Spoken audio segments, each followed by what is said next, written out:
정치, 경제, 사회문화, 안보, 외교의 총체적 난국 상태에 있지만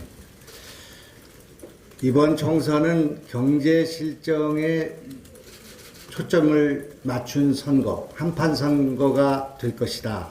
저는 그렇게 생각합니다.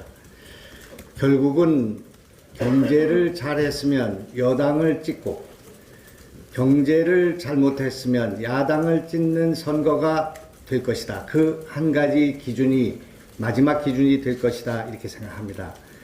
마스크 대란이 일어나고 코로나 사태가 정리가 되고 나면 경제 문제가 얼마나 국민들에게 큰 고통을 안겨주고 있는가 하는 문제로 귀결될 것이기 때문에 선거 결과를 우리가 조심스럽게 낙관할 수 있다. 저는 그렇게 생각합니다.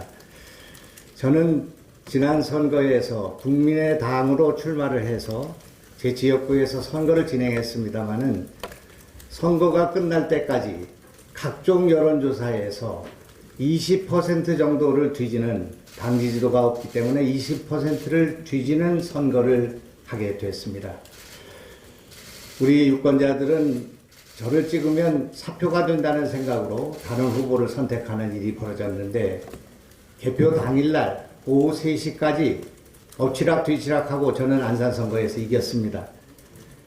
20% 뒤지는 선거가 나중에 까고 보니까 0.35%를 뒤져서 399표 차로 낙선을 하긴 했습니다만 이런 여론조사의 허실을 여실히 보고 있습니다. 저는 그때 국민의당 사무총장으로 국민의당 정당 투표가 30% 묻혀있다. 이렇게 언론한테 반복적으로 설명을 했습니다. 그 이유를 설명했는데 나중에 보니까 26.74%를 얻어서 민주당을 앞서는 그 결과를 보게 됐습니다. 여론조사에 일희일비하면 안 된다 하는 것을 우리 당의 후보들과 그리고 당에 말씀을 드리고자 합니다. 그 부분에 관해서 제가 약간의 전문성이 있기 때문에 그렇습니다. 여러 가지 정세를 볼 때 현재 야당의 지지율은 10 내지 15%가 묻혀있다고 보는 것이 정당하다. 이렇게 저는 생각합니다. 지금 선거가 연령에 따라서 굉장히 많은 지지율 편차를 보이고 있는데 핸드폰을 눌러서 여론조사에 대응하는 방식이 연령에 따라서 큰 차이가 있습니다. 또한 지금 현재 여론조사가 정확하게 반영되기 위해서는 지난 대선에서 문재인 후보를 찍었던 후보가 10명 중에 3명이 응답을 해야 합니다. 그 이유는 문재인 후보의 지지율이 0.41이었기 때문에 41%였기 때문에 투표율 0.75를 감안하면 0.3이 되는 것입니다.